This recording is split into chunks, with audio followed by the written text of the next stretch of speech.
And welcome to our show, Geeks Who Ride Podcast, where we talk about video games, movies, TV, comic books, technology, and TLDR, the Internet of Things. And today we have Ted throwing trash at Bill. I did no such thing. Hi, everybody. We also have Joey. Hello. And Anna. Hi, I'm here. We also have Anthony. Hello, everyone. And Bill, did you introduce yourself? Nope, never made it. All right. Well, we also have Bill. Hey, there's a Bill. Bill. And you can help support us by going to our Patreon page at patreon.com/geeksarwired. You can chat with us on our Discord page or get access to the podcast early. Or you can join our top tier and join the likes of Dave, who does not care about advertising, so he is just great. Dave is great. Dave is great. Yes, Dave is great. Break me off a piece of that. Dave is great.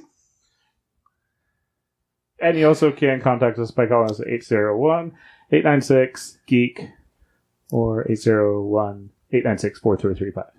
What's our email? geeksarwired@gmail.com. geeksarwired@gmail.com. That's pretty exciting. Just like the name of the podcast. That's pretty exciting. And obviously you can find us on all sorts of podcastiness. However you found us, there's probably another way to find us. Except for Pandora. Yeah, not yet. Not yet. But you can listen to your Google Homes and your Echo devices. You know, it's one of the trigger words, right? Google Devices? No. I know. Echo? Echo could be if somebody changed it. Mhm. You can change it to It can be Echo, computer, or Madame A. or Amazon. Can you do Amazon now? You could choose Amazon. No, that's been one of them. Oh, I didn't And know I that. feel like that's one of the worst ones to choose. Yeah. Yeah, because people talk about like Brazil a lot. Well, people name their daughter Alexa and then they get mad at Amazon, so. Yeah. Actually, I saw somebody dressed up as a Halloween costume. Also, don't choose That's their computer if you watch a lot of Star Trek. Yep. They say the word computer a lot. Because they talk to the computer. And it talks back. I feel like now that we live in the future a little bit, that the people in Star Trek, like each ship's computer would be named something other than computer. No, they got to keep it consistent. But it depends on who wrote the software. If it's Yeah. Amazon, Yeah. it's going to be the same. Yeah, Amazon wrote the software. No, They're I like, think- take your pick. I really think like Star Trek The Next Generation, they're not going to call it computer. It's going to be something different. That way, not every Nimrod can just access it right away. Well, there's voice recognition. Yeah. And they're doing that currently with businesses through the Echo. What? So Voice if our recognition, so- podcast can do it, like TV shows can actually access it too, right? Like, Commercials have accessed Alexas and stuff. That's like a popular thing. But what That's Bill's why there's talking a about tone. is there's like Alexa for business. And so you can actually have it in your company. You're supposed to say Madame A. Oh, Or Amazon's assistant. oh man. You're triggering it. Oh, man. I've got Google Home at my house, so I'm not used to the buzzwords for that one. Yeah. I just got the Google Home at home and I'm very excited about it. I've been asking it all sorts of things of animal noises. That's really what I've been doing most of the time. So the week you were off, we totally talked about it. And how people can get for cheap. yeah. That's okay. I got one for Yep. Christmas because my lovely wife. I never did take advantage of that offer. It's probably still there in reality. Maybe. I don't care enough. Yeah, I got a green one. It's really pretty and it's in my bathroom. So Google now has recordings of me pooping. As long as it's not Madame A, you probably don't have to worry about them getting leaked. No, as long as you don't trigger it. Because it still No. is. I mean, it still periodically picks up on stuff. Yeah, my Google has all sorts of recordings of me. It's really weird. You can look in the app and just say like what you've or how you've interacted with Google, and then you can play back the recordings to yourself. It's very odd. You can do that with the Echoes as well. Yeah. Or if you're part of the EU and part of the You protection. can get of someone that. else's recordings. So did you guys hear about this? Yeah. Did you hear about it, Ted? No, I didn't. Oh, So we'll start with this one. yeah, we will. So, Do you even have it on here? yes. Where'd it go? That one. Hey, look at that. So, because they're part of the European Union, they get to ask about all their personal information thanks to the GDPR. I think it's what it is. Gross domestic product. No, maybe that's not it. I forget what their stuff is. It's for privacy, and so as a EU citizen, they get to know all the rights and all the information that companies have on them, and they can actually ask it. GDPR, General Data Protection Regulation. Cool. I was correct. Side note, I just opened my Google Home and I can actually change the photo on your Google Home from my Google Home app. Like the photo on your Google thing up there. Huh. Yeah, you haven't locked that down. Goatsy, here we come. Oh, you are. Anyways, let's continue. After minutes, something happens. Okay, so they asked for their information that Amazon had. They got all their information plus 100 The kicker is megabyte zip download of audio recordings from their Echo. they didn't even have one. Exactly. That's the kicker. So it's not from their Echo. No. It's from They've someone never else's had one. Echo. So they reached out to Amazon and was like, "So did you? What is with this? You should probably let the people know their information's leaked." Amazon didn't respond, and the links were destroyed, so he couldn't download them anymore. Luckily, he downloaded them. He went to a magazine, said, "Hey, this is a thing. I don't know if Amazon's gotten a hold of him." They got a hold of Amazon. Amazon didn't respond to them. So they decided to listen to the audio to say, "Hey, let's find this person." And they did find them. They found them. They figured out who their female friend was that was hanging out there all the time. They found all sorts of information. They call them up. And they told them all about themselves. They go to like, "Is this you? Is all this?" And they're like, "Yeah, that is." Did Amazon ever get a hold of you? No. Oh man, that's terrible. Amazon's in Amazon trouble. just pushed it under the rug. Amazon says it's a one-time fluke.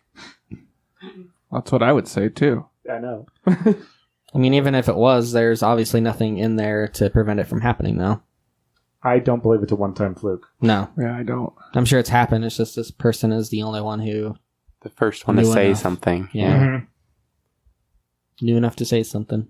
So, And the company was nice enough to to be nice and hunt down the person honestly. Yeah, Yeah. it's kind of scary though, because like most of my interactions with my Google, I'd like to think don't have my information in it. So that means that these people were able to track down who actually owned the Echo. Probably based on what they were saying and everything around that. well, there's ask also about- false triggers, too. Which Yeah. it would Right, have right. And so recorded. it could have little like blips of other conversations, but like I guess if you say like, "Hey, I'm ordering a pizza to this address," or "Hey, can you call so and so at this number?" Mhm. Like that's going to give you like those More. clues. So the more features you use, the more open you are. Basically. And I'm also wondering if by asking for the weather, it has the responses of what the weather response was. You know, people saying certain I people's think the names. Google Homes do. Like, it tells you what it responded back with, at least. Yeah. I know the Echoes actually have quite a bit in them. Well, yeah, that was a thing, though. That's pretty scary. Yes. Are you still excited, Ted? Oh, I don't care. Okay. Ted's super excited. He Yeah. doesn't care if people show up on his doorstep. Yeah, that's just more friends. He's got his Strangers are just friends you haven't met yet. yeah, he's got his Facebook set up to public, and he just told everyone his like full name last episode. So Yeah, it's all good. We at least don't have a Madam A at home, though. I'm sure well, Google wouldn't be But- just, all this great technology. I have 3 at home now. Well, so do we. Google's No. Madam A's. three Enemies. assistants. Echo, 3. Oh, I technically have 4. You had 2 in one room. Or you still have 2 in one room. I have 2 in a lot of rooms. Actually, technically, I have Bill's all in. Right now, I have 4 in one room. One of the different things- assistants. Yeah, One of the things that was one of them really sucks. irritating me though is that I have one in my bathroom and then one in my living room. And I was in my living room and I was talking to I was like trying to activate the one in my living room and it kept activating the one in the bathroom Yeah. instead. I've had that issue. The Google in my basement will respond sometimes instead of the one in my kitchen. And that's always really weird because I hear it like in the basement, like muffled. Someone talking in the other room. Yeah, you're like, I'm home alone. Why is someone talking in the other room? I put a podcast on my entire home group this morning. And so they're slightly out of sync just a little bit, just enough to like sound You can different. modify that. Yeah. Well, There's a it doesn't there's a matter. But delay the point setting was you is can that do. like it sounded like someone was talking up in my bathroom. It was kind of weird Okay. because I had that one all the way up. Just so you know, there is a delay option. Yeah, you can tweak it per node, I guess. It didn't matter. I'm just saying. The one thing that kind of irritates me is like I'm trying to identify which one's which or whatever, because I was playing a bunch of music on one group and I wanted to play it on just an individual speaker, and it like kept fighting me about that. It's like, do you want to play it on this group? And I'm like, no. And it's like, okay, but do you want to play it on this group? And I said no. And it's like, do you want to play it on this group? And so that was quite irritating, but overall I've been really happy with it. Plus, I know what sounds lots of animals make. And your TV has a Chromecast built into it, doesn't it? It does. I can't seem to turn it on by it. And I was looking online and whatnot, and usually to turn the TVs on, the Chrome has to be plugged into the HDMI, and then it uses power via HDMI like it does the thing. You have a Vizio, don't you? Yeah. You might be able to integrate it with your Google Home. I was looking. I didn't see an option for it. Because I'll keep looking, but... The Samsungs will integrate with Alexa, or the Madame A at least. One of the things I saw was like if you have the actual Chromecast and you have it plugged in to something other than the TV to get power, then it will turn it on as long as your TV does control by HDMI. Well, some TVs actually will provide power over the USB even if it's off. Even if it's off. That's what mine did. Oh. Like if I tell it to cast onto the Chromecast, just to the Chromecast because I only have one, it'll turn the TV on, switch the input to it, and then just start going. Yeah, and it's kind of cool. I've noticed... Oh, and while I'm on the subject still, my remote, if I press pause on it, it'll actually pass through to the Chromecast, which is really cool. Anyways, that is pretty sick. I'm done. Yeah. No, so I noticed that sometimes I'll accidentally cast a YouTube video to my Roku instead of my Chromecast, and it will turn that TV on.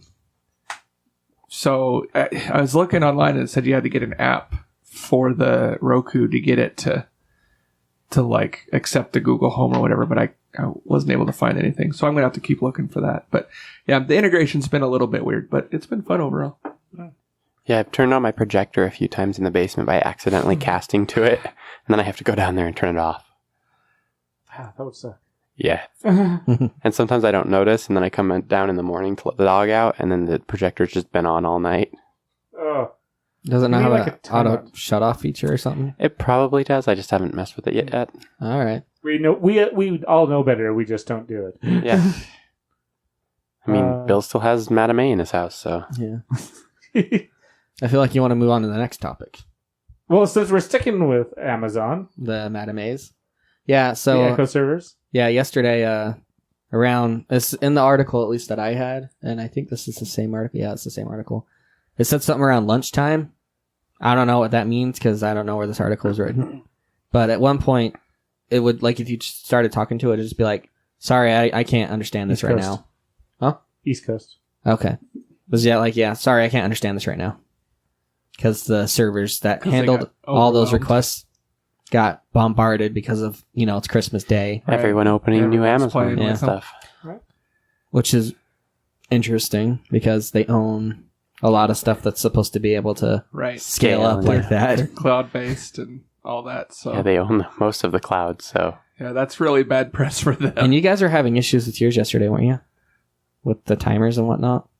You were trying to set timers, I thought. Oh, no. I turned it down. Apparently. The volume got turned down. And I think when I was telling the television to volume down, because I have it control my Harmony hub, which is another story we have going on. Yeah. But, which I'm kind of still interested. Like, it sounds like you did a little more research on this than I did. I just know of it. I haven't been affected by it because I quit using the Harmony hub. I hate it. Oh. I'm just going to buy an Arduino with an IRA blaster. So, Anthony, how recently did you actually get your Madame A? I got a new one, I think a month ago, when I got my initial round of gifts. So you didn't get the really cheap one from Walmart.com? No, I got mine for like $25. It included a wireless plug too. Oh, that No. was a Google. Well, yeah, I was good. That was Walmart a- doesn't sell Amazon products. If Oh. it doesn't work with Google, Walmart doesn't sell it. And if it's a Google product, Amazon does not sell it. Yeah. Which really sucks for Google because with the Walmart, that means all my smart things don't work. I can't buy it from Google. Why? Like Z-Waves and Zigbee wireless connections. Doesn't necessarily mean it doesn't support it. Well, no. Well, it would have to be It would also have to have Wi-Fi, and Google would have to support it directly. Yeah, it's probably Most- Wi-Fi based. But Yeah, most Zigbee and Z-Wave stuff don't have Wi-Fi because they already have that, Yeah, they have to go through a hub. which I prefer. I know the hubs are actually dying. Yeah, I actually had an issue with that. I got my dad a hub for Christmas last year so that I could just pick random gifts for him and be like, here's a light switch, here's a plug-in. And I was having a hard time finding like Z-Wave outlets that are cheap. Like most of them are actual like plugins that go in the wall or they're really expensive. And then there's all these cheap Wi-Fi only plugs. But then you have to have some other account out there and then you can integrate that with Google. But like it's more mix and match. I don't like it. there's one bundled with my Echo, my Madame A. You can say Echo. I know. That's There's not a word too I many could say. words. Or Amazon's assistant. Is that Amazon's assistants. And I don't know if it's Wi-Fi or if it's Z-Wave or because in some of theirs they have a Zigbee. they have one Zigbee for their Okay. hub. which is the same thing that Philips Hue uses too, doesn't it? I think so. Yeah, I think so. Yeah, but so if it has to go through a hub, there's less of a chance of it being compromised individually, right? Because Yeah, and if it goes through the hub, Unless the hub gets compromised and then they start sending data over the Z-Wave network. right, then they have everything. But the thing about the hub is you integrate with that. So whatever manufacturer's building, whatever device you buy, they just have to integrate with the hub, and then your thing just hooks up to the hub. It's automatically paired, whatever. If you go and buy more Wi-Fi switches, it's just a coverall like Wi-Fi switch or plug or whatever. Right. But then you have some account with that provider. right, and those places go under all the time. I mean, there was what was that? It was like 2 or 3 years ago. There was some home automation stuff that just bricked their stuff because they went out of business. I don't remember the name of the company, but I know what you're talking about. Yeah, there was, and it's like, oh, great. I mean, Well, there's also you don't even have to go under because was it the Harmony? Not the like a year ago, the Harmony Hub, the old one. They bricked them because they weren't going to support them anymore. Mm-hmm. And which is a good thing, honestly. If you're not going to support it and you're going to leave it open to problems, kill it. I really Right, think take it it out. should And they gave just a be discount. an open source hub that doesn't have to connect anything, and you just have an app, and it just You talks can to your Build app stuff like that. like directly Yeah. to you. You can build stuff, but like I think There's companies actually Yeah, out there they- that do it. They'll that- support, like there's an egg, how good your eggs are. Like the company that made it is like dead for 3 years, but there's a sub company who actually keeps the securities updated on it. that is a problem. But if you've got it open source, Mm-hmm. then one can hope that. I mean, there's still problems with open source as well. Another problem with the Wi-Fi ones is that I don't think they create like a little mesh network like the Z-Wave and the Zigbees do. No, they don't. But 'Cause- then they also take up space on your Wi-Fi, so which means Which isn't they're necessarily- competing with everything else, and that's the problem I dislike Yeah. about Zigbees because they're the 2.5, and that's the other thing. Most Wi-Fi is on 2.5. 2.4. Yeah, that's it. And if you 2.4. exactly, that's what I said. Okay. I'm pretty sure that's what he said. All right, we'll go on now. But if you want to separate your smart devices away from your normal traffic, Mhm. you either have to make a guest network and hope the guest network will work with that. And a lot of these smart devices don't work on guest networks, or you have to, start splitting apart your network so you can, or make subdomains or all that, or subnets. And a lot of devices don't do that, and if they do, they usually end up charging an extra like $20 a month. Yeah, I kind of want to set up some subnets for mine because, like, I have a lot of those ESPs and Arduino things on my network, and it gets kind of a hassle. Like, I'm not sure, what's what. There's a switch on there that I have no idea where it is, and it's just plugged in somewhere, and I will probably never hunt it down, but it's there. Yeah, it can also be a problem if you're using VMs. Mhm. You don't know what's what if you don't have subnetting or VLANs or something, but yeah. And I'm thinking about throwing in a old school. Well, I wired box to do I have a Cisco Yeah. Yeah, I have a really nice Cisco box that because my house isn't wired Mm-hmm. and I didn't want to deal with it. I Mm-hmm. could just buy another router. But then, once again, I'm now investing more money into too much stuff. Yeah. So, on to the Harmony Hub, I guess. Sure. Since we were kind of talking about it. So, I guess the local, like, in order to control stuff locally without going out to the cloud, there was these, like, internal APIs that people weren't supposed to be using, but they were using. So unpublished local APIs? Yeah, something like that. And then Logitech just, like, in their newest firmware update, they're like, these are gone now. Which was a security fix. Yeah.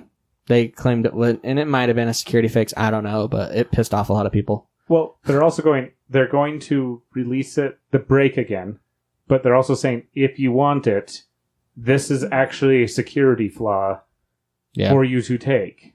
Mm-hmm. Okay, so you'll actually be able to enable it if you want. Yes. So, but you get in the beta right now. I think it's kind of interesting because they never told anybody that these APIs exist. So people had to like play around with it and figure out that they were there and how to use them and everything. And then they got mad when it got taken away.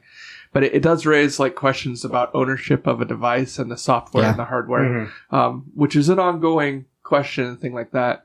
But I think this raises an interesting version of that because people will buy stuff based on flaws in the way that it worked because they know that they can hack it in some way. And then when it gets fixed, they get mad because that's the only reason that they bought them. Can you guys describe what an API is for those listeners that may not be sure what an API is or Take how it away, it Joey. works? So an API is a way to interact with a device via web calls. And so you could have a program or some other device that knows how to talk to those endpoints and send them controls or commands or whatever, and then the device will do something. In this case, this is a little device that sits there and it can shoot infrared commands at your TV or your surround system or whatever. Anything that's controlled via IR, basically. Yeah. And so that way... Infrared. That way you can have home automations. You can tell Alexa to turn on your old TV or whatever. Or sorry, Madam A.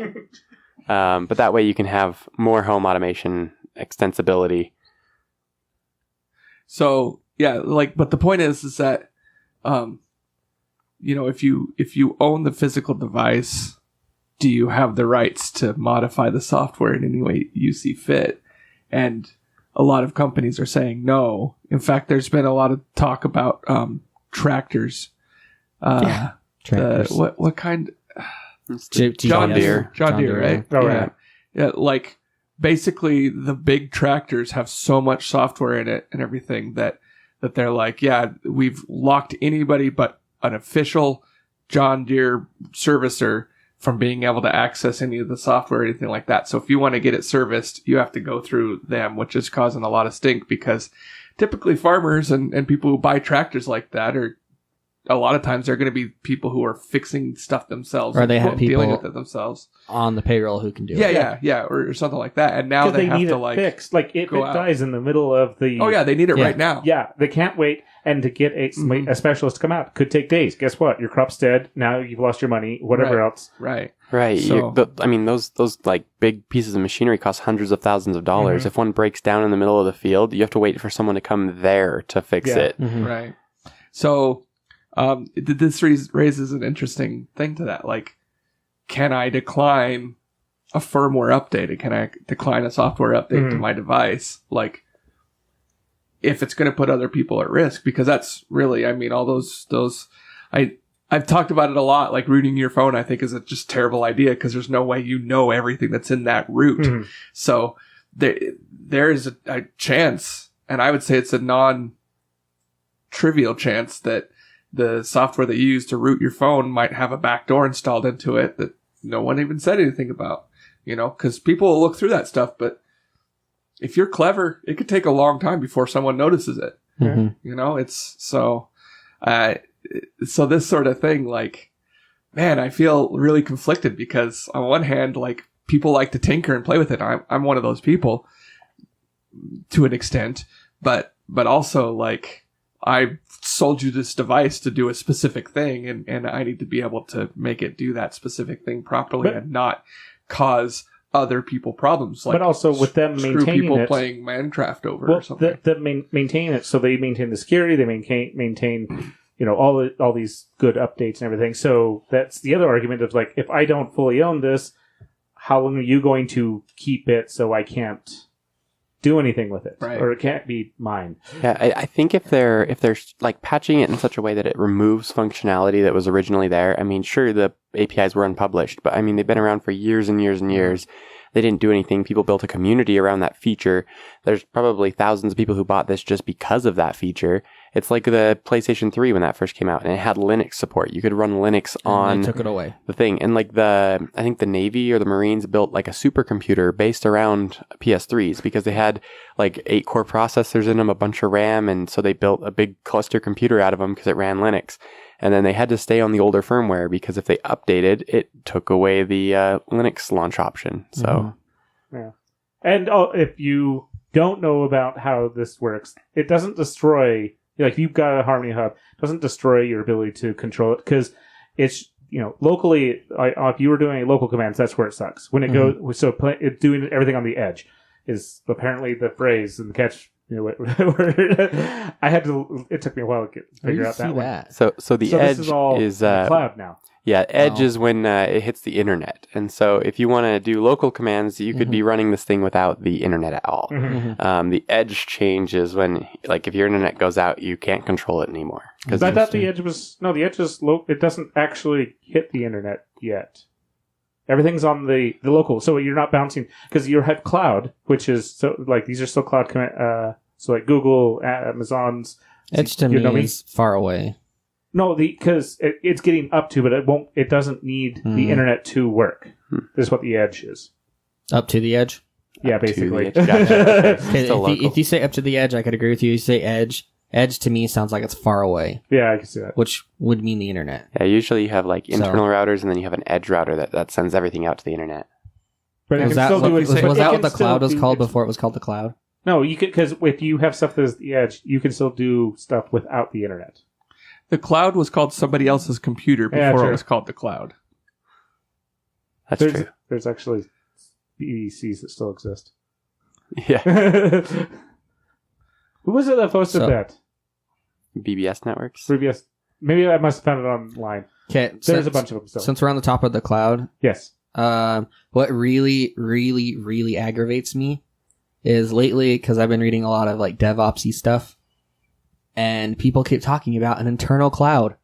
It's on-prem cloud? Local? It just pisses me off every time I hear those words used together. We're coming full circle. What's old is It's new not again. a cloud if it's internal. Soon we'll be back to mainframes.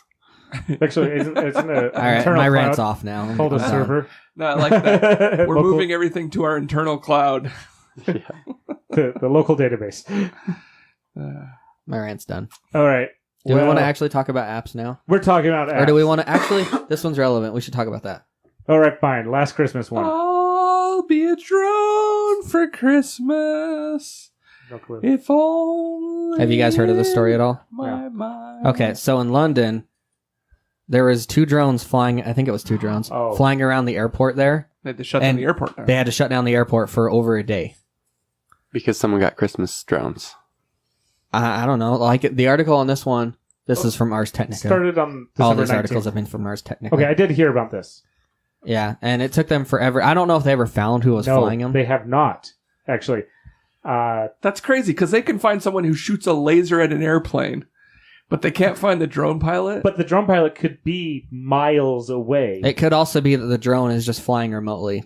Like it might have a flight plan programmed into it. Yeah, there's also like first-person cameras for drones, so you put on a headset, and they're getting pretty cheap. Yeah. And so, I mean, anyone can have a pretty capable drone for a couple $100 and nowadays. There's no way to drown it, ground it, unless you shoot a net at it, or shoot it down in some other form. And if you use GPS blocking, you're going to mess up the rest of the stuff on the airport. Or EMPs. Yeah, you can't use an EMP because it's in a... There's you just shouldn't use EMPs. Drone hunting drones now that have little shotguns that shoot nets on them.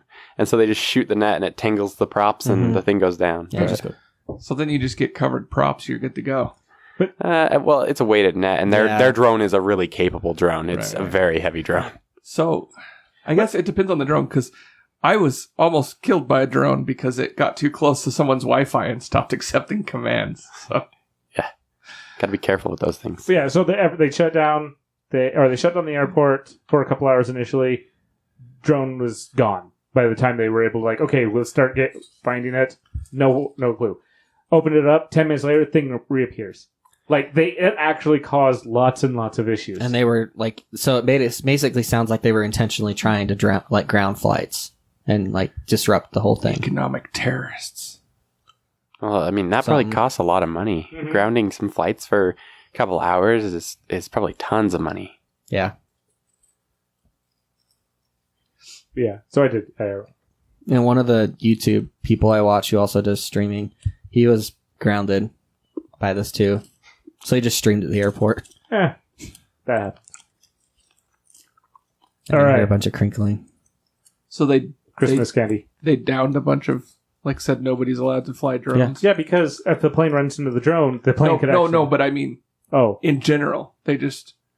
Huh? You just said that he was... No, his plane No. was down. He was stuck at the airport. Okay. Yeah, he was stuck at the airport. I thought you were like, he did a bunch of drone videos. No. And he wasn't allowed to fly his drone for a day because they were trying to figure out who did this. No. He was I stuck at got the it. airport, so he decided to couldn't stream. Leave. I got it. That's basically it. I got it. That was a good story. All right, good. Glad we got this settled.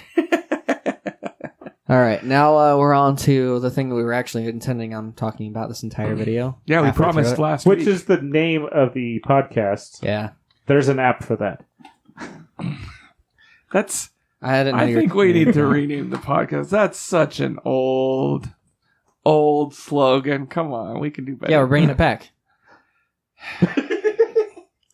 I know you're old, but we'll see. Yeah. So we were going to talk about various apps that we've used over the years, advantages, ones we liked, ones we hated, and good stuff for them. I guess let's continue with the smart stuff. Yeah, smart stuff. Smart things. Yes. What do you want to talk about on it? Well, what's your guys' favorite apps for that? So I've got the SmartThings app, I've got the Nest app, and I've got the Home app. And what's your favorite one? Well, the Home one does everything with voice, so that's cool. And it's kind of irritating, so I have the Nest for my thermostat because I really like the Nest. Oh, because they haven't combined them in the app yet? Well, but it's not Samsung, it's like its own company, so... No, Nest is Google. Nest is absorbed back into Google now. Is it? Yeah, and it is available in Home. If Right, you've yeah, no, added I've got it integrated in my Home, but I didn't have it in my SmartThings. Right. Like, you could put it into your SmartThings, but... You have to build a device handler for it. Yeah. So it takes a little bit of work. I mean, I could do it. I just haven't taken the time to do it. But I like the Google Home thing, and I've been noticing since I've been over at Bill's house that I see all my stuff here, my basement TV and my lights in the basement and my speaker down there. All of his stuff show up here? My bathroom. And I see my family room. And then there are 6 other cast devices. So there's a kitchen display that I can mess with, a sewing room TV. Which I'm kind of curious how that a works living because room I shut that TV, off. So family room speaker. The castable things are here because you're on Bill's Wi-Fi, probably. And if the guest No, is... okay, listen. Yeah. That's because- me. Yeah, I'm because messing you're with on his speaker. his Wi-Fi. Because I'm connected. Yeah. No, I expect that. But, I mean, yeah. So anybody can just mess with the... If you're on my Wi-Fi. Mm-hmm. Well, yeah, that's true. Just any... now I'm... I just got yelled at. But yeah, so I mean, I've often noticed though, just having an Android phone, that when the Chromecast is playing upstairs, that I've been able to like potentially pause. It'll show up curious, even can if you- you're not on the network. Like if you're just at someone's house and they have a Chromecast, unless you disable it, which almost no one ever does, it'll show up It'll on your still phone. show up. So on your- someone walking Yeah. outside could turn your Yeah, TV if off you have an or Android pause phone it, and or- you pull down your notification center, Mhm. it'll show up and then you can start messing with it. Wait, Unless you turn it off. if you're not on the Wi-Fi? Yeah, if you're not on the Wi-Fi. At least that's how it was whenever they first came out. They may There's have fixed that since then. There's a sharing mode, and I think it's off by default, and that one uses like Bluetooth there's or guest- something. No, Yeah. when it first came out, I'm It's pretty guest sure sharing. Yeah. it just guest mode. showed up all the time. I haven't Right. had that issue. I want to see if you can do that now on You the wanna see if I family can room. Do it again? Okay. I won't do the one that made You're her gonna get yell yelled at me. I won't do the one that made her yell at me. I'll do the Family room. Oh yeah, the family room. So I can change your temperature. Really?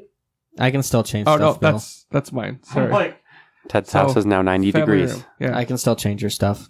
huh. I can still do it. Anyways, Because I went in and checked the nobody else can access my So, stuff. Don't mess with the living room one. So one of my favorite apps for smart stuff is an app called Sharptools. It lets you add widgets and like icons to the pull-down menu that let you control your smart devices that are in SmartThings. and this is on an Android, right? Yes. Okay. I'm not sure if there's an iOS equivalent. Yeah, that's the other thing. So we also have Shortcuts. that's the other thing is this is going to be a lot of multiple. Well, mostly Android. I think Anthony's the only one with Mm-mm. the He has- play phone. I have Oh, you both have fake phones, No. toys. I have an Apple tablet. Oh, Also known as the toy. iPad. Yeah, a toy. No, it's my notes. I use it for its purpose. It is notes, and it is research and reading. Did you just change It has no games, but that's a different story. What? Anyways, Sharp tools. You said it to noon. They're complaining about the schedule they set up. I've been Sharp tools. messing with our heat at home, with our schedule. She just changed our schedule. I noticed it was changed today to set because I'd set it to like set the temperature to 60 degrees when I left, so that during the day it was 60 degrees in the house, which is it's cool, but it's not too cold as far as I'm concerned. And then I noticed today that it was set to do that at noon instead of 8. So I changed it back to 8, and now I look and see Anna on her Nest app, and she just set it like at 2 o'clock to go to 70. Sharp tools, one word or two. You have a problem with that? Sharptools, I think You said that I had one control word. of the I thermostat. just We're gonna searched fight. it in the App Store. Google's that is. I must be in the wrong. I think I opened the wrong thing. I totally did. I'm like looking at movies. anyways, Okay, continue. what I'm also for Sharp Tools besides that, on the iPhone side, as long as the devices support HomeKit and there's ways to make it do that, There are ways to make you talk. you can use the home, which is just available if you swipe up. So it's the Excellent. same idea, I think. I think you can do also some of that with actually SmartThings itself.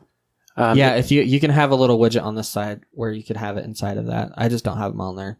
Yeah, I got this one specifically because it lets me add ones to the pull down. So in my pull down, I have I can unlock my front door when I'm walking up to my house, and I've got one that turns on a floor fan that's in my bedroom.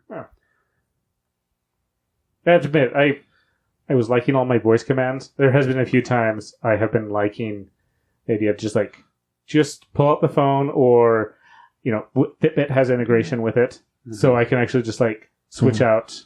Just look at my watch and start changing it around. Yeah, waiting for like SmartThings to open or like an app to actually fire up before you can interact with a device or turn on a lamp or something is kind of rough. So mine does it just from the pull down menu with my SmartThings app.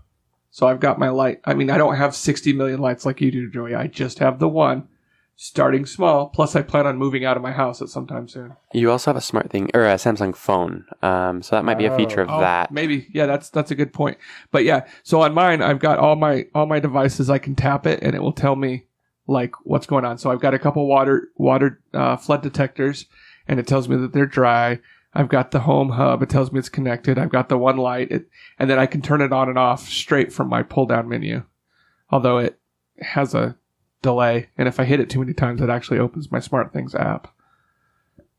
But yeah, I can straight from the app. I can go ahead or straight from the pull down menu at the top. I don't have to actually open the app to do it. But that is true. I do have a Samsung phone, so that may be different. I've noticed that if I say okay and then alphabet, I'll just say okay alphabet. How about that? If I say that and I tell it to add something to my shopping list, it will add it to a different list than if I push the little Google on-screen display thing and hit the speaker and tell it to add something to my shopping list, which is really frustrating because I have the little Google widget on the search widget on my thing. And it tells me that I can say, the key phrase to activate it. But I usually just push the button because it couldn't understand me for a while. I don't know why, but I kept saying it and it just wouldn't understand me, or it didn't understand me for like a day or two and then stop understanding me. I have that same problem. No one's Google Home understands me. Well, it was really frustrating. So I just started pushing the buttons and doing that. And so then when I said add this to my shopping list, it made me download an app called Keep Notes. And so then I set it up so that I could have a shared shopping list between Anna and myself. And we, add stuff to it all the time and whatnot. And then when I got the keyword to work on my phone, it added it to a different list that I couldn't, I haven't seen how to share that to Anna. Is they're supposed to be bringing the integration back into Keep. Because it used to be you could add it and then share your Keep lists. Right. That's what I've got. So it is adding it to Keep now? No, well, when I push the button, it adds it to Keep. Oh yeah. When I say the keyword, it does not push it to Keep. So and I've read a bit about it because it's been frustrating. The Google Assistant, because they pulled it off of Keep. The Google Assistants are now adding it back to Keep instead of the Google Express store. Yeah. So I think there is a difference, between pushing the button, it goes through some Samsung something or other, and saying the keyword, it goes through the Google Assistant. Did you use Bixby? No, I neutered Bixby as soon as I got it. There is no way to activate Bixby on my phone at this point. I turned off the little side menu. I disabled the button. I just killed Bixby because I hate Bixby. Although it probably could work with the Samsung stuff pretty nice, the SmartThings or whatever. Yeah. But I mean, it's just one more thing, and I can only handle so much. I'm old. So you have WebCore highlighted. All it is just a SmartThings app that you install inside SmartThings. It's like IFTT or whatever it is. If this then that. Yeah, and it lets you set up automations easily inside of your hub.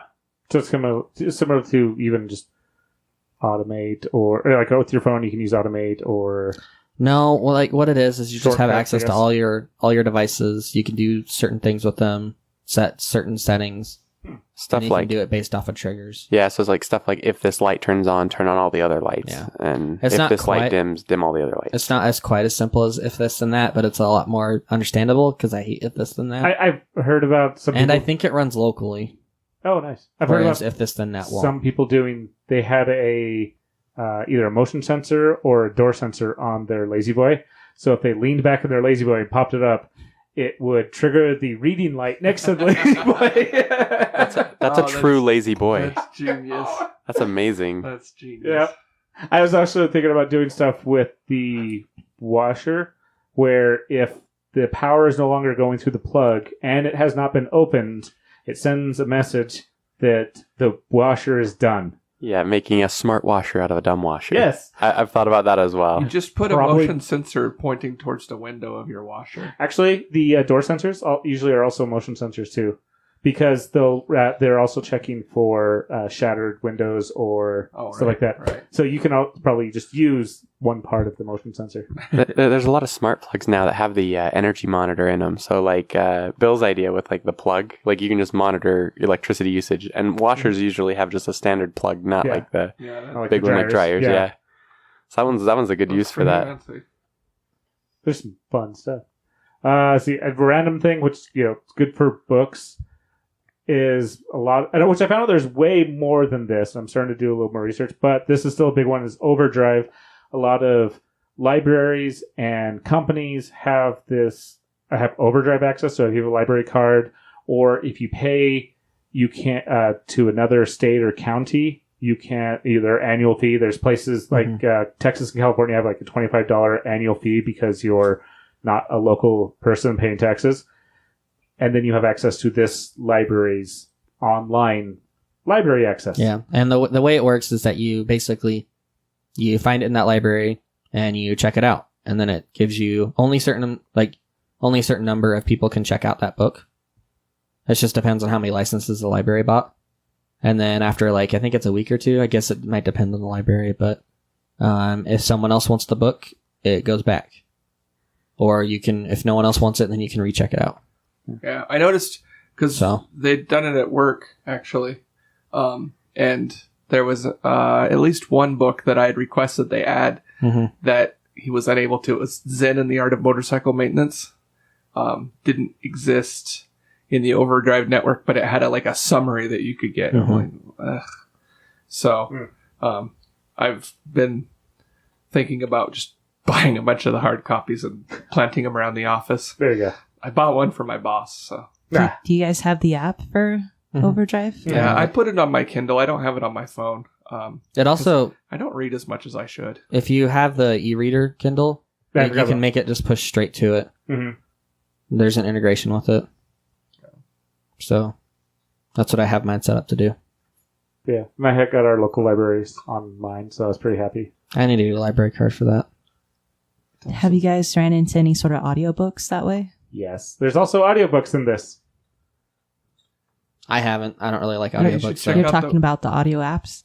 I'm talking about OverDrive. Yeah, oh, OverDrive. you're talking about OverDrive? audio. Are you talking about Or apps? just- I was talking about OverDrive, OverDrive, yes. But- There's audiobooks. but then you were kind of mentioning, which I thought you were saying that other things for audiobooks. Well, there is. Well, you can have audiobooks. There's others, Audible and all that. Mhm. Yes, I'm thinking that is something that is free to fairly cheap, and I recommend it. Audible sponsors a lot of podcasts and stuff. We need to make sure they sponsor us. Then we'll be a real podcast. If you want to give us money, tell Audible that you want to sign up through Geeks or Wired, and they'll just laugh at you and ignore you. And then you can sign up That won't anyways. help. So you should go to our Patreon instead. Until we're big time, then you can go to audible.com. We might be a real podcast. I don't know. Geeks or Wired is a real podcast. I'm totally serious about this, guys. Give me a free week or whatever. .com. That's a really long website. All right. Health apps. PHP. Sure. So, It's that time of year. Fitbit. Yes. No one's been doing the Work Week Fitbits Hustle. break. No, they don't. They do. Fitbits break really, really easily. I've had this Not one for a easily. long time. I had this one Congratulations. for 6 months. The only reason, so I will say this: the default bands suck. So I've gone through several bands. I've Anna, gone through several, Oh and my I've been gosh. given several. It's because Yeah. you were talking about this. Yeah, the worst thing about the bands is that sunscreen eats the adhesive that they use, and so they used to have the bands integrated. Oh, no, they And- still do. And No, if, they don't. and You if can you pop these off. and if you Oh. go and do outdoorsy things and you put on your sunscreen, be responsible, it'll eat your Fitbit. Even if you don't actually do that, I've They'll had still pop Fitbits, and the edging on they the peel. straps, Yeah. There's lots of they peeling. separate from. Yeah, the sunscreen actual accelerates it. The Charge HR was really bad at that, and you couldn't replace the bands on that. The Charge 2, you can replace the bands. Okay. And I had the I can't remember which one it was. The The little, tiny one. You had, at first you had the Charge HR, Which I gave to which Anna, you gave to me. and then I felt bad because it It was already coming apart. trashed itself. And then she had another one that had a software issue with it. Mine also had a software issue. it That's was- the it reason was why I that quit one. wearing it. Actually, I was. Yeah. It But was they that also one. have a 1-year warranty. It was outside of that, but So you had it for longer than a year. It survived longer than a year. They're expensive enough that they need to last longer than a freaking year. So I'm not sure if I'm going to buy another Fitbit thing or not. Yeah. I kind of wanted to watch, but man, I look at it, we've got Fitbits scattered around our house. I think the one I is had- the greatest one that they ever made that they stopped making. I had was the one. the in pocket one, and I kept snagging it on my seatbelt. It took me forever to figure out what was causing it Making it because I pop kept off. losing it and it'd pop off, and then finally the little clip that went into my pocket broke. And I guess that could be considered my fault, but seriously, if it's supposed to clip in there, I don't know. there's other similar apps though, because recently, just this last week, I actually downloaded S Health for Samsung Health, and that definitely tracks some of the things that are normally tracked, like the walking steps and sleep and Oh, there's quite a calories few. Google and has all of one. that. Yeah, Apple- the Google Health one. Mhm. Apple Health. There's also Apple Health. I tried a bunch of this year. I tried a bunch of different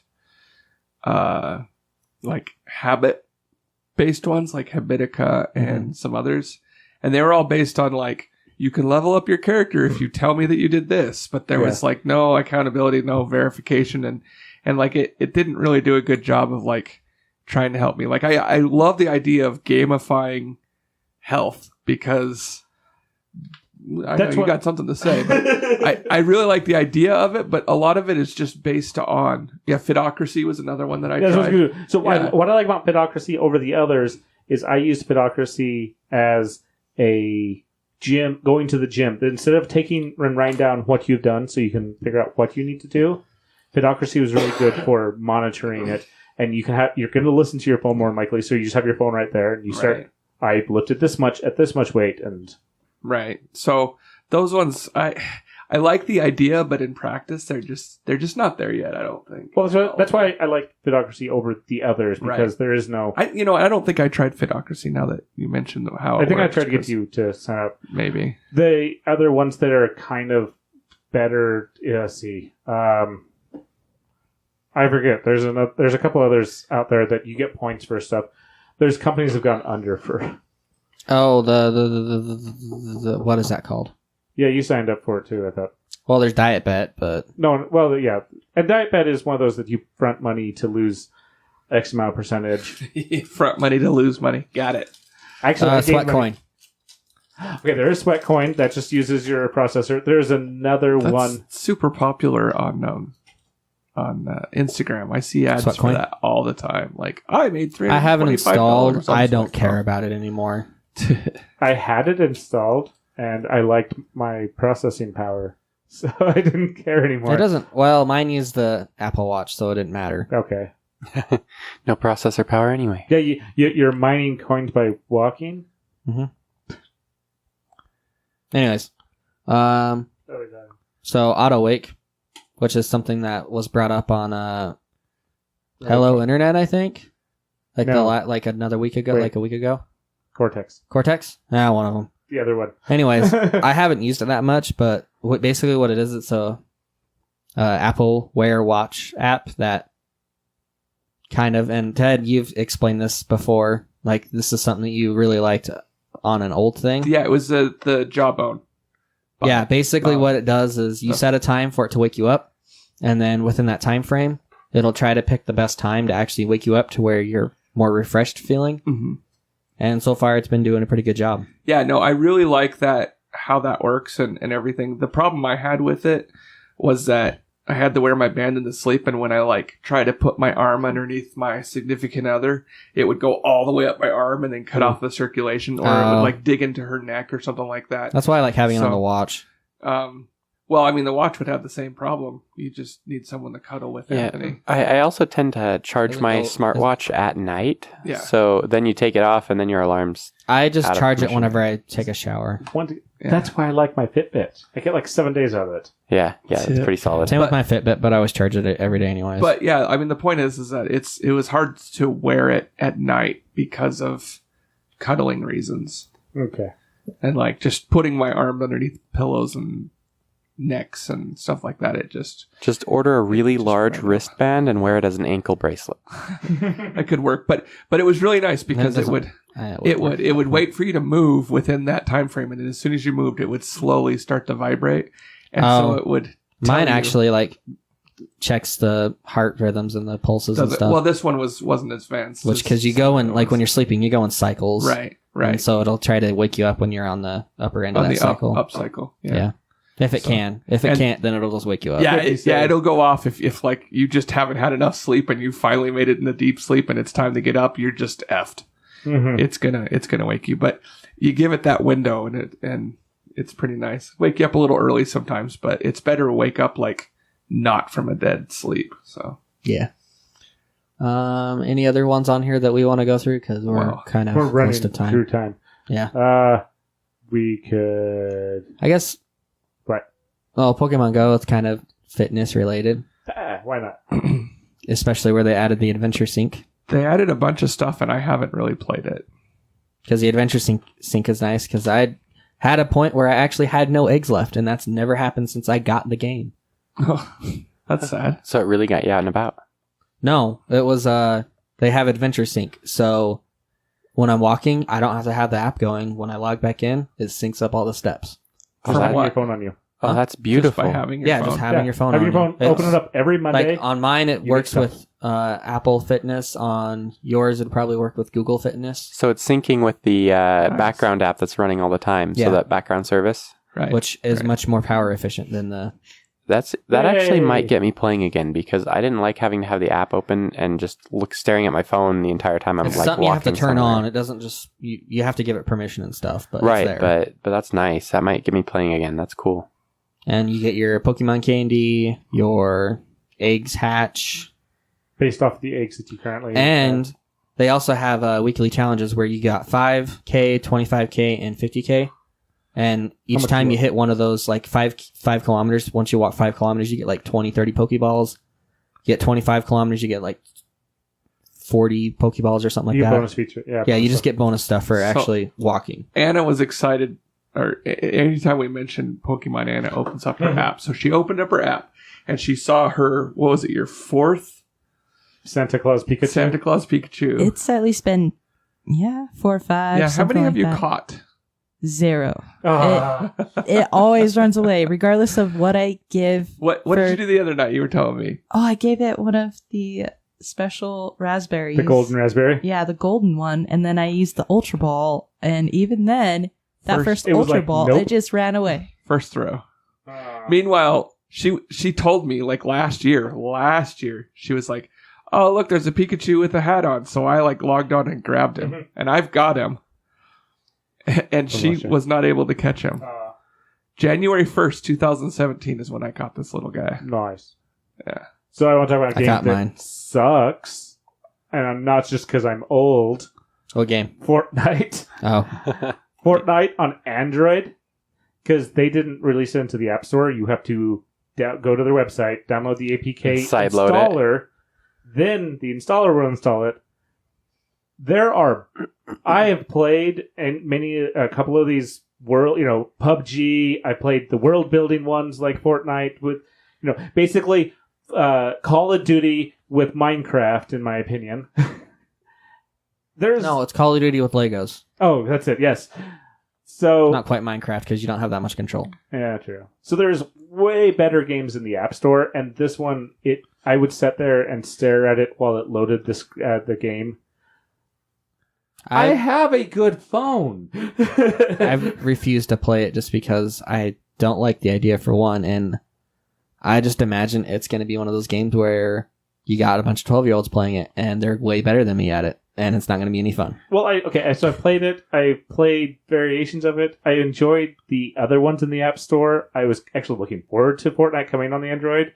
Like, well, let's, the larger community, probably have lots of fun. I can't get around the idea of the game. Like, I had it on my computer. I've had it on my Xbox. I actually don't ever want to play the game again because I was so pissed off at the Android experience. Oh man, that's pretty bad. Yeah. Is the cross play? Is it the same servers? So like people on mobile are playing against people on PC. Mm-hmm.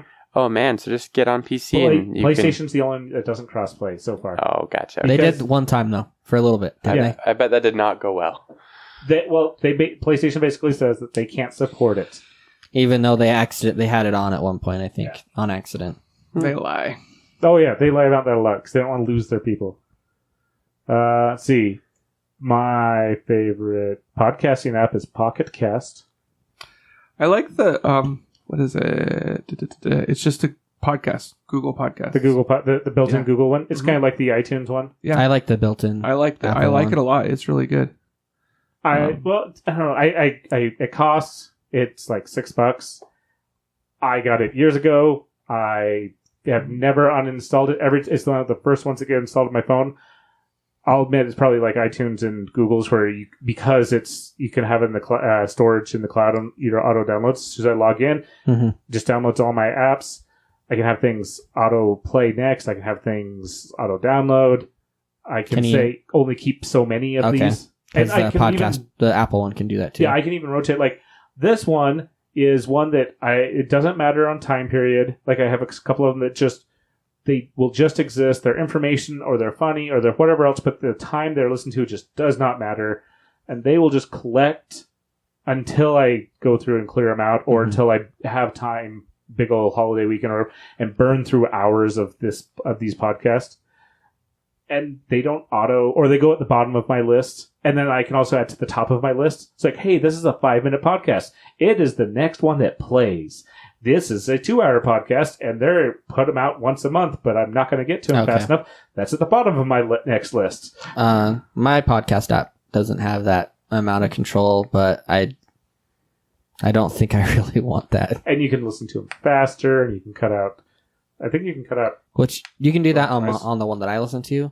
I don't know what one they were talking about on Cortex, but they actually said that they built I was interested an audio engine specifically for podcasts, to where if you speed it up, it doesn't sound like garbage.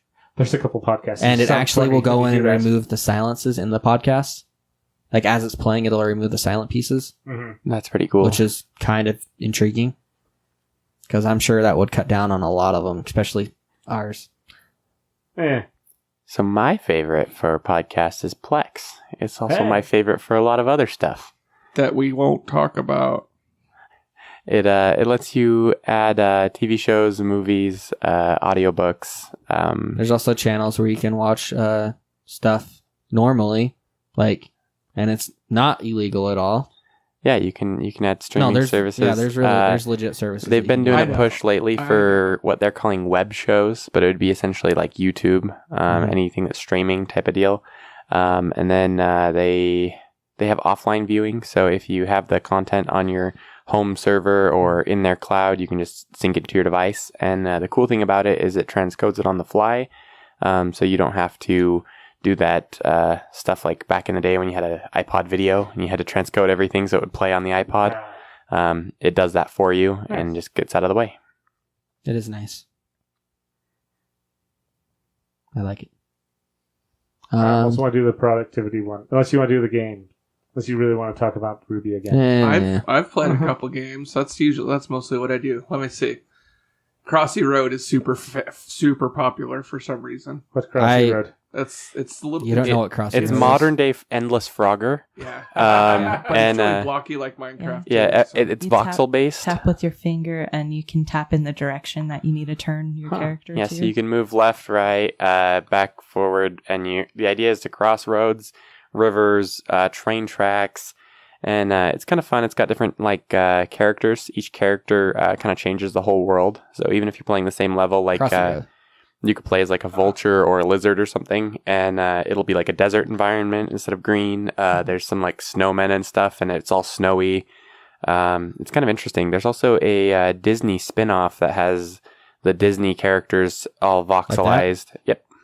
Which I just barely saw on Google image search right before you said that, so that was convenient. I downloaded that a couple months ago. Yeah, it's pretty addicting, and you unlock the characters by getting coins and stuff. You get an X amount of coins, I think, based on playtime, and also you can just pick up coins as you go. You can also find this game in arcades occasionally too. Yeah, and it costs like $2 for a turn or something. No, it's $1. Come on. $1. It's a little more reasonable. But you get tickets for it. Yeah, but I usually die pretty quick. It depends on your skill level. It might be worth the $1, But like one of the nice things about Crossy Road versus other games is you can just pick it up, play right away, and you can just put it up whenever you want. Yeah, and we went to a corn maze this fall, and then a bunch of us went to a restaurant afterwards, and there was a bunch of small kids with us, and there were enough adults with phones, and every single adult had Crossy Road.